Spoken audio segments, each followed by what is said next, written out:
அஸ்ஸலாமு அலைக்கும் ஃப்ரெண்ட்ஸ். இன்றைக்கி நம்ம கிச்சனில் ரொம்ப ஈஸியான மெத்தடில் ஒரு டேஸ்டியான ஸ்நாக்ஸ் ரெசிபி தான் பார்க்க போகிறோம். ரொம்ப ஈஸியாக 10 நிமிஷத்துலேயே வந்து நம்ம நிறைய ஸ்நாக்ஸ் வந்து இதை வந்து ப்ரிப்பேர் பண்ணிடலாம். அவ்வளோ ஈஸியாக இருக்கும், ரொம்ப டேஸ்டியாகவும் இருக்கும். குழந்தைங்கள்லேருந்து பெரியவங்க வரைக்கும் எல்லாருக்குமே வந்து விரும்பி சாப்பிடுவாங்க. இது வரைக்கும் தமிழ் ஃபன் சேனலை சப்ஸ்கிரைப் பண்ணாத நண்பர்கள் சப்ஸ்கிரைப் பண்ணிக்கோங்க. அப்படியே பக்கத்தில் இருக்கிற பெல் ஐக்கானை கிளிக் பண்ணிவிட்டு ஆல் அப்படிங்கிற ஆப்ஷனை கிளிக் பண்ணிக்கோங்க. அப்போ தான் நாங்கள் போகிற நியூ அப்டேட்ஸ் டெய்லியும் உங்களுக்கு கூட நோட்டிஃபிகேஷன்ஸாக வரும். இப்போ ஒரு பவுல் எடுத்துக்கோங்க. அதில் வந்துட்டு 1 கப் அளவுக்கு மைதா மாவு சேர்த்துக்கோங்க. மைதா மாவு சேர்த்ததுக்கப்புறமா அந்த மாவுக்கு தேவையான அளவுக்கு உப்பு சேர்த்துருங்க. சேர்த்துட்டு 2 டேபிள் ஸ்பூன் அளவுக்கு ஆயில் சேர்த்துக்கோங்க. நீங்கள் எந்த குக்கிங் ஆயில் யூஸ் பண்ணுறீங்களோ அது சேர்த்துக்கோங்க. சேர்த்துட்டு இப்போ மாவும் எண்ணெயும் வந்து நல்லா மிக்ஸ் ஆகி வர மாதிரி ஃபஸ்ட்டு வந்து நல்லா மிக்ஸ் பண்ணிக்கோங்க. நம்ம மாவு அழுத்தி பிசையும் இல்லையா, அது மாதிரி நல்லா போட்டு அழுத்தி மிக்ஸ் பண்ணிக்கோங்க. மாவும் எண்ணெயும் வந்து நல்லா ஒன்றா சேர்ந்து வரணும். அப்போ தான் வந்து அந்த பக்குவம் கரெக்டாக வரும். இப்போ பாருங்கள், நல்லா மிக்ஸ் பண்ணதுக்கப்புறம் இது போல் கொழுக்கட்டை மாதிரி பிடிச்சிங்கன்னா நல்லா நின்றுக்குறோம். மாவு உதிர்ந்து வராமல் இருக்கும். அந்த ஸ்டேஜ் வர்ற வரைக்கும் பிசைஞ்சிட்டு இப்போ இது கூட கொஞ்சமாக தண்ணி சேர்த்து பிசைஞ்சிருங்க. தண்ணி வந்து கொஞ்சமாக தெளித்து பிசைஞ்சிக்கோங்க. ஏன்னா ஏற்கனவே நம்ம ஆயில் சேர்த்து மிக்ஸ் பண்ணியிருக்கனால தண்ணி அதிகமாக தேவைப்படாது. கொஞ்சம் போல் தண்ணி சேர்த்து இதை வந்து நல்லா திக்காக பிசைஞ்சு எடுத்துருங்க. ரொம்ப ஈஸியான ஸ்நாக்ஸ் இது. நம்ம வந்து வீட்டுக்கு வந்து கெஸ்ட்டுங்கெலாம் வரும்போது கூட இது போல் நம்ம செஞ்சு வைக்கலாம். பாருங்கள், இது போல் மாவு வந்து நல்லா திக்காக பிசைஞ்சு வச்சுருங்க. ஒரு 20 நிமிஷம் போல் மாவு நல்லா ஊறி வரட்டும். மாவு ஊற வரைக்கும் நம்ம ஸ்டஃபிங் வந்து ரெடி பண்ணிக்கலாம். இப்போ ஒரு பவுலில் ஒரு 3 உருளைக்கிழங்கு வந்து வேக வச்சுருக்கேன், அதை எடுத்துக்கலாம். மீடியம் சைஸாக 3 உருளைக்கிழங்கு எடுத்திங்கன்னா நம்ம பிசைஞ்சு வச்சுருக்க மாவுக்கு வந்து கரெக்டாக இருக்கும். 1 கப் மாவுக்கு வந்து ஸ்டஃபிங் வைக்கிறதுக்கு கரெக்டாக இருக்கும். உருளைக்கிழங்கு வந்து நல்லா மேஷ் பண்ணிக்கோங்க.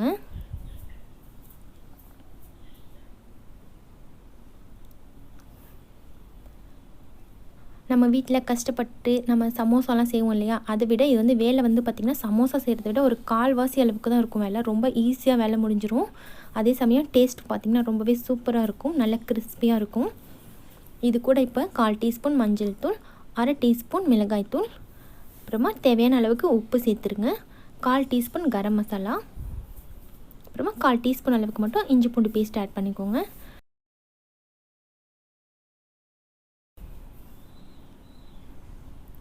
அப்புறமா பொடியாக கட் பண்ணால் மல்லித்தலை கொஞ்சம் சேர்த்துக்கோங்க.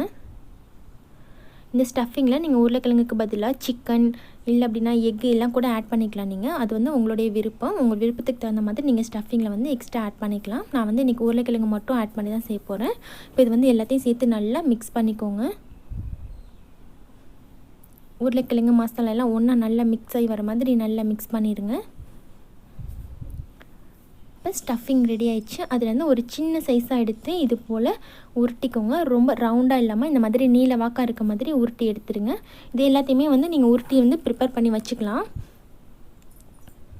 இந்த மாதிரி சின்ன சைஸாக ப்ரிப்பேர் பண்ணி எடுத்து வச்சுருங்க. இப்போ வந்து இதுக்கு வந்து நம்ம ஒரு பேஸ்ட் ரெடி பண்ணணும். அது எப்படின்னு பார்க்கலாம். ஒரு பவுலில் 2 டேபிள் ஸ்பூன் அளவுக்கு மைதா மாவு ஆட் பண்ணிவிட்டு தண்ணி சேர்த்து இதை வந்து திக்கான பேஸ்ட்டாக ரெடி பண்ணிக்கோங்க. ரொம்ப தண்ணியாக இல்லாமல் நம்ம தோசை மாவுலாம் கரைப்போம் இல்லையா, அந்த மாதிரி வந்து இதை ரெடி பண்ணிக்கோங்க. ஒருவேளை தண்ணி ஆயிடுச்சு அப்படின்னா நம்ம வந்து சைட்லலாம் வந்து ஒட்டும் போது மாவு வந்து பிடிக்காது அதில். அதுக்காக வந்து கொஞ்சம் திக்கான பேஸ்ட்டாக இருக்க மாதிரி ரெடி பண்ணிக்கோங்க. இப்போ நம்மளுடைய மாவு வந்து ஊறி நல்லா ரெடி ஆயிடுச்சு. இதை வந்து 2 இல்லை 3 பேட்சாவோ நீங்கள் வந்து பிரித்து எடுத்துக்கோங்க. நான் வந்து 2 பிரித்து எடுத்துக்கிறேன். நீங்கள் எங்கே தேய்க்க போகிறீங்களோ அந்த இடத்துக்கு தகுந்த மாதிரி நீங்கள் வந்து மாவை வந்து 3ஆவோ இல்லை 4 பார்ட்டாவோ வந்து பிரிச்சுக்கலாம். நீங்கள் கவுண்டர் டாப்பில் தேய்க்கிறீங்க அப்படின்னா அதுக்கு தகுந்த மாதிரி நீங்கள் மாவை பிரிச்சுக்கலாம். இல்லை சப்பாத்தி கட்டைனா கொஞ்சம் சின்ன சைஸாக இருக்கும், அதுக்கு தகுந்த மாதிரி நீங்கள் மாவை வந்து சின்ன உருண்டைகளாக உருட்டி எடுத்துக்கலாம்.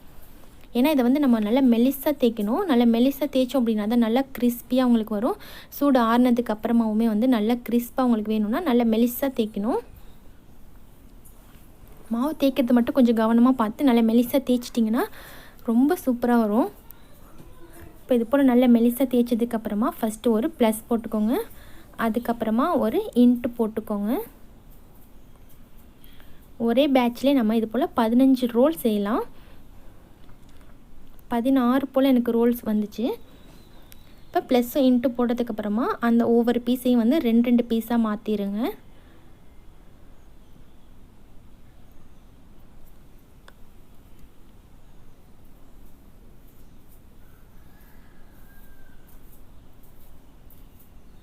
அந்த ஒவ்வொரு பீஸையும் நம்ம 2 2 மாற்றினதுக்கப்புறமா 16 பீசஸ் நம்மளுக்கு கிடைக்கும்.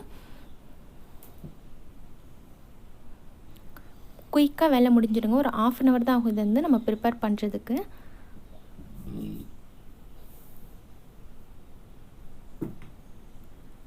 இப்போ எல்லாத்தையும் இது போல் கட் பண்ணதுக்கப்புறமா இப்போ இந்த கட் பண்ணதோட எண்டில் வந்துட்டு நம்ம மிக்ஸ் பண்ணி வச்சுருக்கோம் இல்லையா பேஸ்ட்டு, அதை வந்து அப்ளை பண்ணிக்கலாம். இப்போ நம்ம ரோல் பண்ணும்போது அந்த இடம் வந்து நம்மளுக்கு ஒட்டுறதுக்கு கரெக்டாக இருக்கும். அதுக்காக அந்த ஓரப்பகுதியில் மட்டும் லைட்டாக எல்லா பீஸ்லேயுமே இருக்கிற மாதிரி அந்த பேஸ்ட்டை வந்து தடவி விட்டுக்கோங்க. இது வந்து நம்ம ஒவ்வொரு பீஸாக தனித்தனியாக எடுத்துலாம் செய்ய போகிறதில்ல. இதிலே வச்சு நம்ம 5 நிமிஷத்தில் இப்போ இது எல்லாத்தையுமே ரோல் பண்ணி எடுக்க போகிறோம். ரொம்ப ஈஸியாக இருக்கும். பாருங்கள், இப்போ இதெல்லாம் ஓரப்பகுதியிலே வந்து இருக்கிற மாதிரி பேஸ்ட் வந்து அப்ளை பண்ணதுக்கப்புறமா நம்ம ரெடி பண்ணி வச்சுருக்க ஸ்டஃபிங் எடுத்து இந்த மேல் பகுதியில் வச்சுருங்க. மேல் பகுதியில் வச்சுட்டு அப்படியே உருட்டிடுங்க. அவ்வளோதாங்க. இதை அப்படியே நல்லா ரோல் பண்ணி எடுத்துகிட்டு போயிருங்க. அவ்வளோதான். ரொம்ப ஈஸியான மெத்தடு. இதே போல் எல்லாத்தையுமே வந்து நீங்கள் ரோல் பண்ணி எடுத்துக்கலாம்.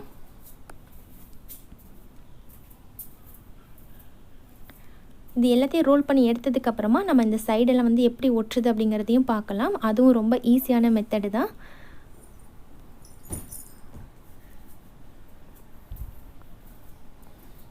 வீட்டுக்கு நம்ம கெஸ்ட்லாம் வந்திருக்கப்போ இது போல் நம்ம செஞ்சு கொடுத்தோம் அப்படின்னா, நம்ம வீட்டில் செஞ்சு கொடுத்தோம் அப்படின்னு நம்ப மாட்டாங்க. அவ்வளோ டேஸ்டியாக இருக்கும். நம்ம பேக்கரியிலலாம் வாங்கி சாப்பிட்ற மாதிரி ஒரு ரோலாக இருக்கும்.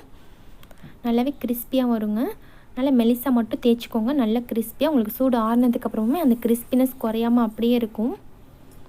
இதில் இன்றைக்கி நான் வந்து மைதா மாவு யூஸ் பண்ணி செஞ்சுருக்கேன். நீங்கள் கோதுமை மாவில் கூட இதே போல் இதே மெத்தடில் நீங்கள் செஞ்சு பார்க்கலாம். ரொம்பவே நல்லாயிருக்கும். பாருங்கள் எவ்வளோ ஈஸியாக நம்மளுக்கு ரோல் பண்ண வருதுன்ட்டு.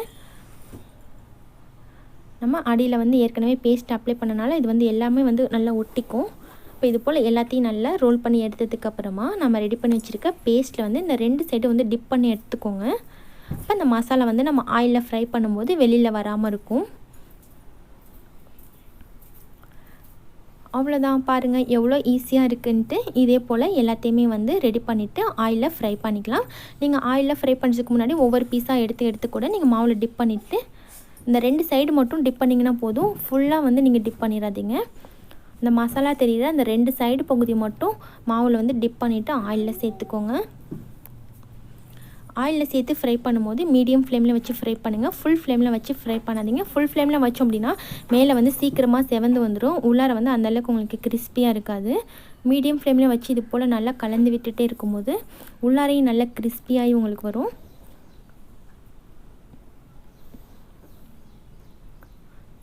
ஒரு பேட்ச் வந்து இப்போ எனக்கு ப்ரிப்பேர் பண்ணுறதுக்கு 6 நிமிஷம் போல் ஆயிருக்கு. நான் மீடியம் ஃப்ளேமில் வச்சு நல்லா கலந்து விட்டுட்டே இருக்கும்போது இது போல் வந்து நல்லா கோல்டன் கலர் வர ஆரம்பிக்கும். அந்த டைமில் நம்ம எடுத்துகிட்டு சர்வ் பண்ணிக்கலாம். ஒரு சூப்பரான ஈவினிங் ஸ்நாக்ஸ் ரெடி ஆகிடுச்சு. கண்டிப்பாக நீங்களும் ட்ரை பண்ணி பாருங்கள். இந்த வீடியோ பிடிச்சிருந்தால் லைக் பண்ணிவிட்டு உங்கள் ஃப்ரெண்ட்ஸ் கூட ஷேர் பண்ணிக்கோங்க.